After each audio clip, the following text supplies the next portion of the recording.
What is up, BNCers? Welcome to BNC Cast. Randy here. Want to talk to you a little bit about honesty.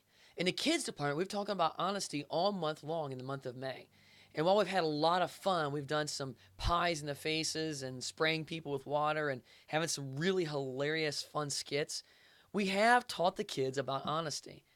And I learned something too about honesty.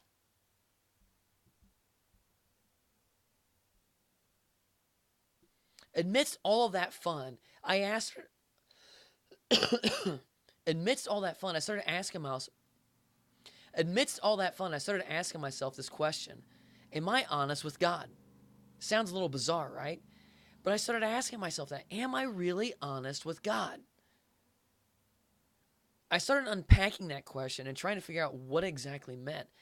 And I took this time to kind of examine myself. When we go to doctors, for preventative type of medicine, we go and we have tests run on us and we have exams ran. And those things are there to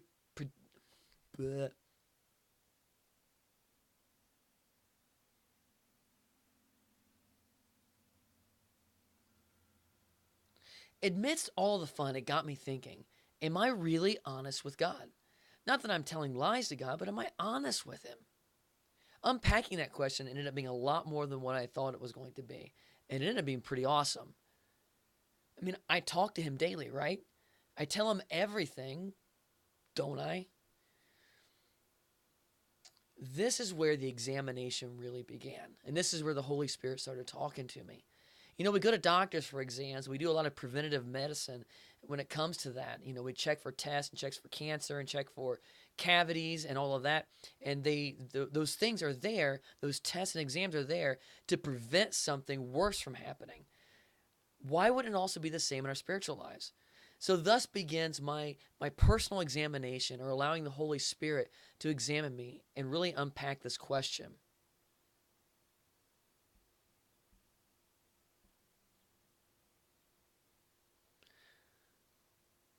Now, what was pointed out to me wasn't that I was being untruthful to God. It wasn't like I was trying to tell God a lie and trying to get Him to believe something that wasn't true. It was more that I wasn't being genuine with God. And that all starts with prayer. I wasn't being real with God.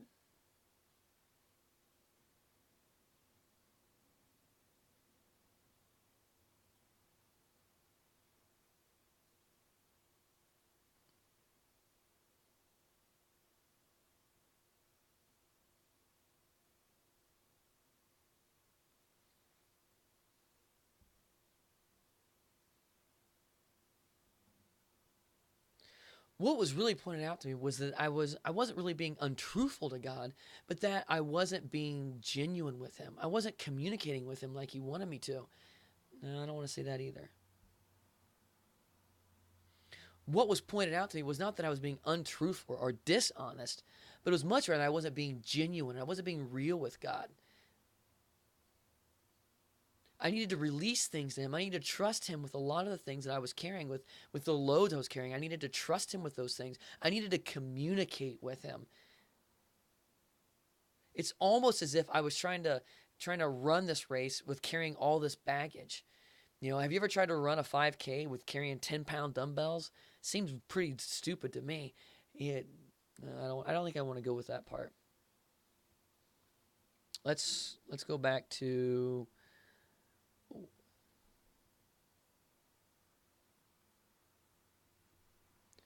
what the Holy Spirit pointed out to me was that I wasn't being dishonest with God, but I wasn't being honest. And there's a difference between the two. When you think about it in terms of being genuine, I wasn't being genuine with God. I was failing to take things to Him. I was failing to talk to Him. In short, I was failing to pray to Him. Now there's a failure. Stop there. Honesty is really just being genuine. When I say that I'm being honest with God, it means I'm being genuine. I'm being real with God. And that happens in prayer. Now, then I started thinking about, well, where am I lacking in prayer? What am I not doing? Because God, I talk to you every day, right? I'm connecting with you every day. But sometimes we connect at a surface level, and we never go deeper than that surface level.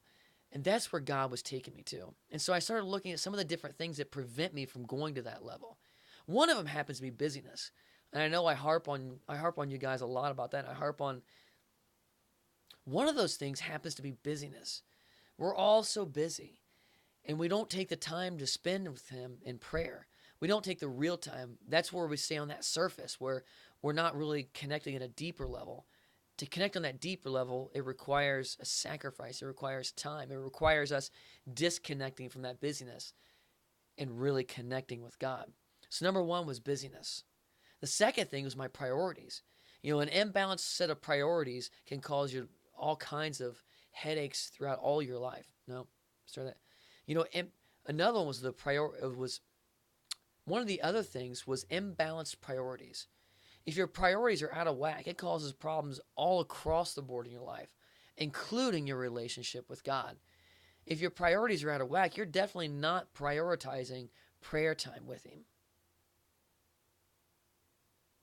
What ends up happening is, again, that surface level. And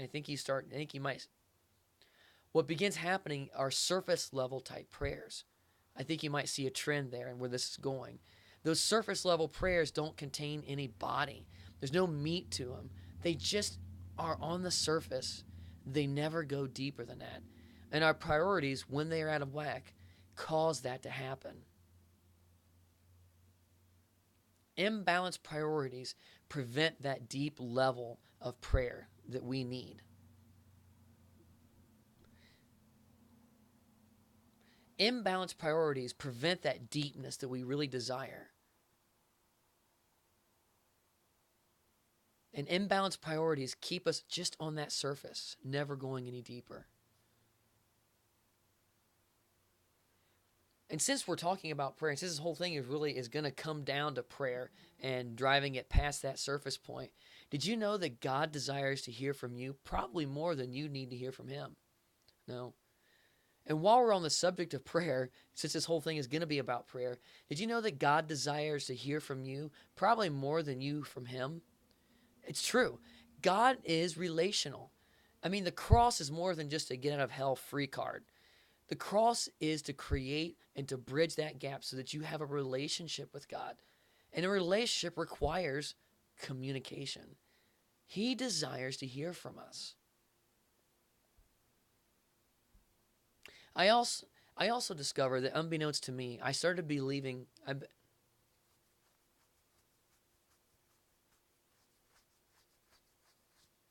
a lack of prayer time, a lack of deep prayer, a lack of deep relationship, and one that kind of just stays just on the surface, allows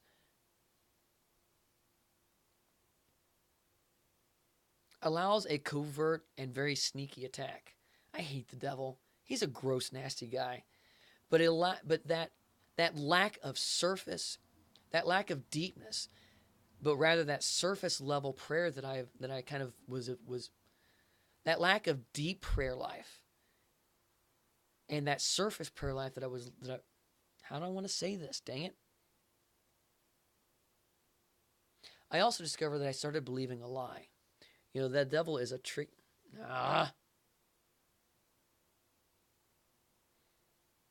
I also discovered that I started believing a lie. I had convinced myself that I was on my own. Somehow, some way, I had believed a lie that the enemy had spun at me. I think a lack of deepness in our prayer life and staying on that surface level can open us up, and we can be more susceptible to believing a lie like that. And that happened to me in my life.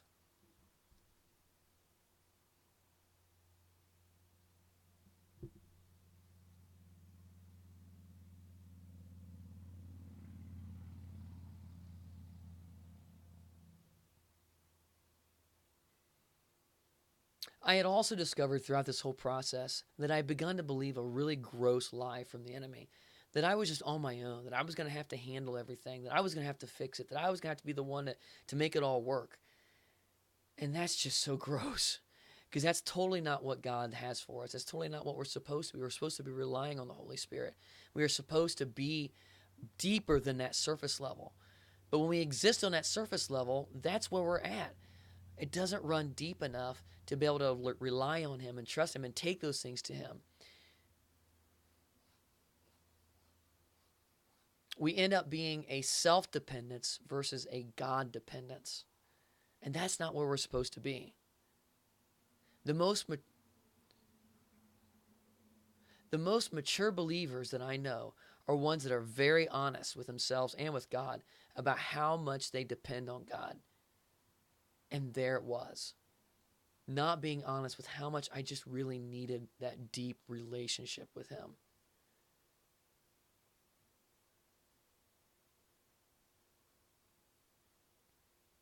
And there it was. Busyness, priorities, believing a lie, all kept me on a surface.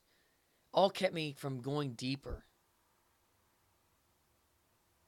And not being honest with God about all that, not being honest with how much we depend on God and how much I have to rely on God, creates a gap that we feel like we're kind of connected and we're kind of not.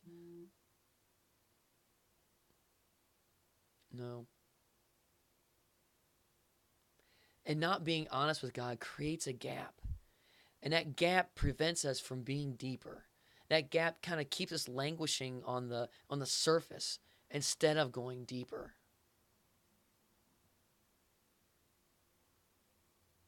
We end up staying on the surface, unwilling to sacrifice what's needed for that deeper relationship. And that's where it is.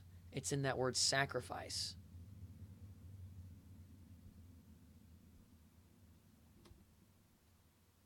You know, think about the Garden of Gethsemane. Without the Garden of Gethsemane, think about the Garden of Gethsemane. Picture it. Jesus is on his knees. He's praying to his Father. He's in anguish right now. He's praying that God will take this cup from him. He's getting ready to suffer. He feels the burden of the world on his shoulders. Picture it. Jesus is in anguish. He's suffering. He's in the garden. Think about the Garden of Gethsemane. Picture it. Jesus is in anguish. He feels the weight of the world, the burden, the cup he's about to drink. Think about it. Think about the Garden of Gethsemane. Here Jesus is praying to his God, take this cup from me. His desire is for God. Think about the Garden of Gethsemane. Here Jesus is in anguish. He feels this huge weight of the world on him. And he's asking God, take this cup from me. He asks him several times. And God denies him 3 times.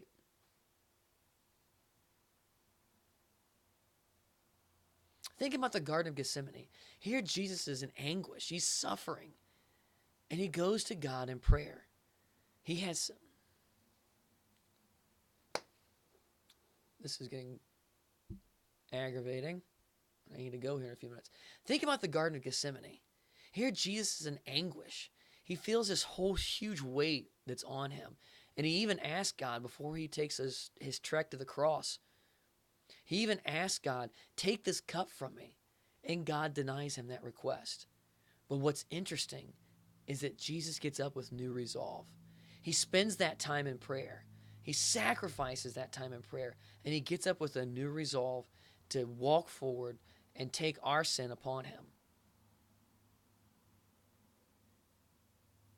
Now think about this for a minute. Without Jesus' Gethsemane moment, there would have never been a pouring out of the Holy Spirit. Let that sink in for just a moment. You and I will probably never face what Jesus faced, but that does not excuse us from trying to drive past the surface to a deeper level relationship with him. That doesn't excuse us from pushing through the surface, pushing back the business, the priorities, not believing a lie, whatever the case may be, to drive down to a deeper relationship, to have more and more of those deep connection moments with God. Those deep connection moments require one huge thing: sacrifice. They never happen without us sacrificing. Sometimes it's sacrificing time. Sometimes it's sacrificing a relationship. Sometimes it's sacrificing doing something else so that we can spend that time, so that we can invest that time.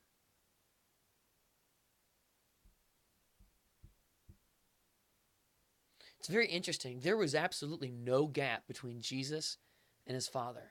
No gap whatsoever. Those two guys were as tight as they could be. You know, we can have the same thing. We can have as much of God as we want. Truth is, we already do. God's already there. I'm wide open for you.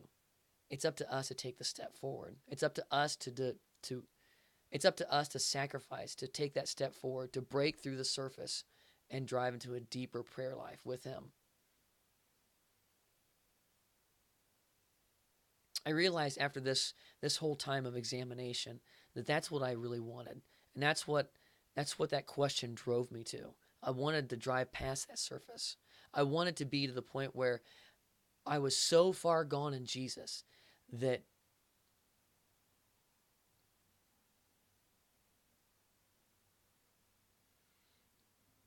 I realized that after that examination, after this period of time, that I wanted to be so far gone in Jesus that it was just so easy to release everything to him. Almost as if it came automatic, like my next breath. I wanted honesty. I wanted genuineness. I wanted that realness. I wanted to be so far gone in him that I knew without a doubt that my next breath completely depended on him. You know, one of my favorite stories in the Bible is when Jesus has Peter out walking on the water, because it's a picture perfect thing. You know, one of my favorite stories in the Bible is when Peter gets out of the boat and starts walking on the water. He is completely reliant upon Jesus. And in fact, when he starts to drown, it's even more so. His next breath literally is dependent upon Jesus. Sometimes in my life, I do this thing walking on water well. I do this thing called being a believer and being a Christ follower. I do it well. But some seasons of my life, I just don't. And I'm drowning. I'm up to my nostrils in water, and the waves and the storms crashing all around me. And I'm so thankful that Jesus reaches down with his strong right arm and pulls me out.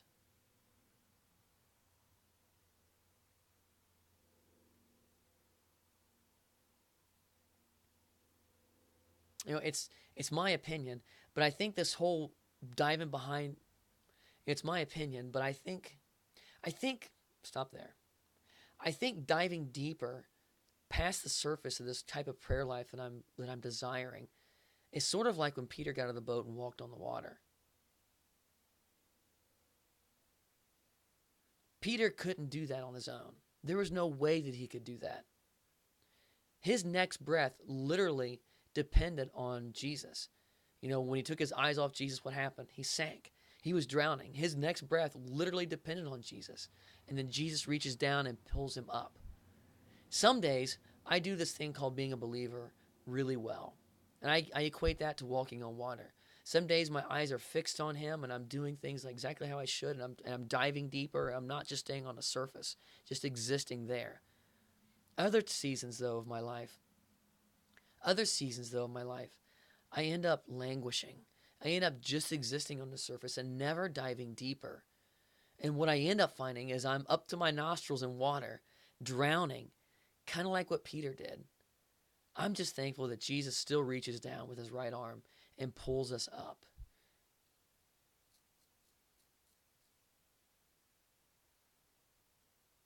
He is faithful. And so what does all this have to do? So let's bring all this home. So we talked about honesty and being honest and being real and being genuine with how much I need God and how much I want to drive past that surface level. What's the take home? What's the application here? Well, if I want to prevent those times that I'm languishing, if I want to prevent those times that I'm on the surface and I forget about that and I feel like I'm drowning, I've got to spend more time in prayer.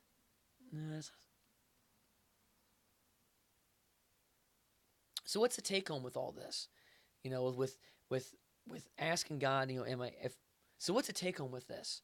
You know, what's the take home with asking myself, am I honest with God? For me, the take home was driving past that surface level, of driving to the point where it's deeper, a deeper prayer life. And it's preventing those times that I feel like I'm drowning and I'm up to my nostrils in water. That happens through consistent, prayer with him.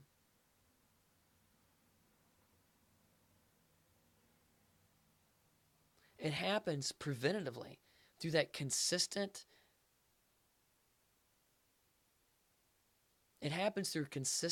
beyond the surface prayer life. That's where it happens at.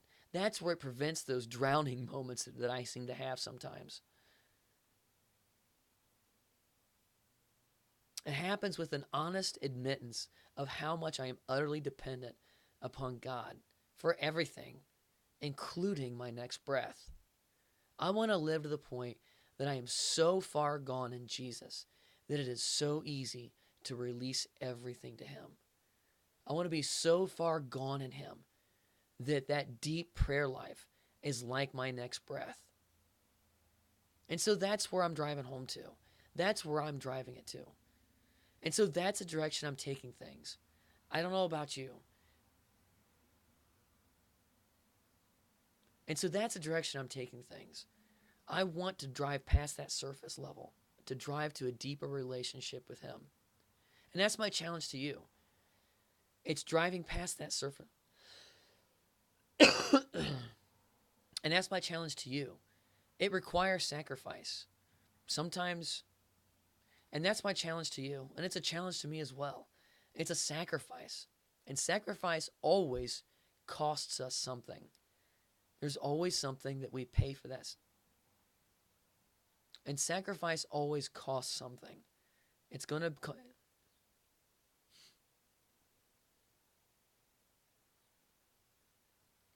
And so that's the direction I'm heading. But it requires sacrifice to drive past the surface. And sacrifice always costs something. But sacrifice in Jesus' name always pays off. Thanks so much for being a part of our BNC family.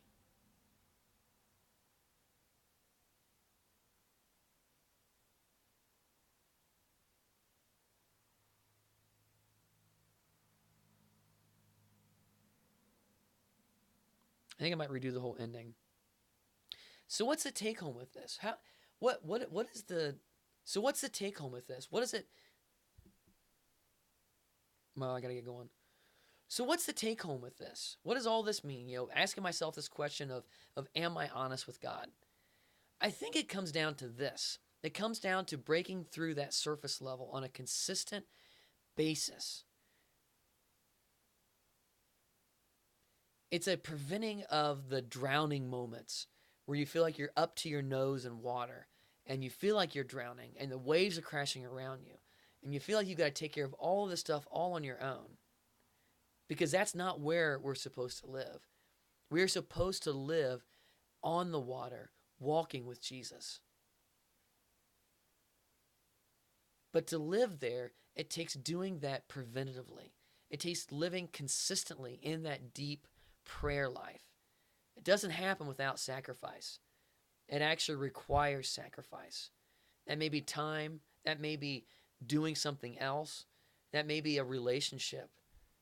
Who knows what it is? No. And that requires sacrifice. But see, here's the thing. Like a bunter in baseball, when they sacrifice themselves, they're always advancing the next runner down the base. That bunt does not cost against them.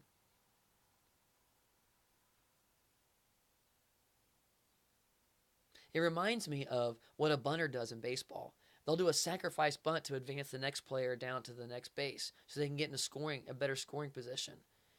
The neat thing about that bunter is that even though he gets out in baseball, it does not count as an at-bat. So therefore, it doesn't count against his batting average. We may make a sacrifice to have that deeper than a surface level relationship, that deeper than surface level prayer life with him. But that sacrifice always, always reaps huge dividends. God always takes care of us when we sacrifice in that way. That's my challenge. That's my challenge for me. That's my challenge for you. Drive past that surface. Dig down a little deeper to the point where you find out that you find out that you want to be so far, that you too want to be so far gone in Jesus, that releasing to him becomes like your next breath. Thanks so much for being a part of our BNC family.